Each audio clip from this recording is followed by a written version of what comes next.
On a un sujet aujourd'hui qui est un fléau en Île-de-France, puisqu'il touche 1,5 million de franciliens. Donc c'est un chiffre quand même considérable. On est sur plus de 10% de la population francilienne.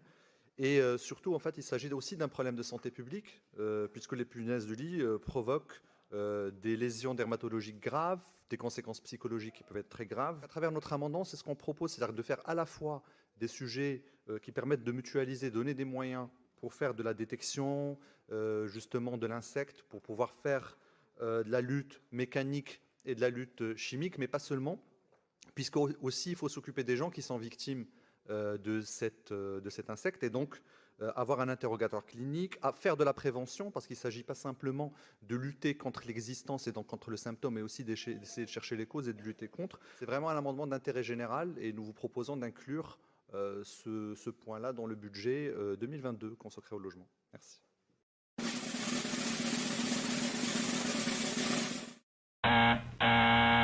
La problématique des punaises de lit, comme d'une manière générale celle contre tous les différents nuisibles, est une question de salubrité extrêmement importante, mais dont la région n'a pas la responsabilité. Dans le secteur du logement, c'est aux bailleurs de prendre les mesures pour lutter contre. J'inviterai au retrait ou au rejet de cet amendement. Pour répondre à monsieur le vice-président, qui écarte ces propositions d'amendement au nom du fait qu'elles toucheraient des actions qui ne sont pas dans le périmètre de compétences de la région. Hier, vous avez assumé le financement pour 10 millions d'euros d'une dépense purement facultative, celle de la rénovation des lycées privés.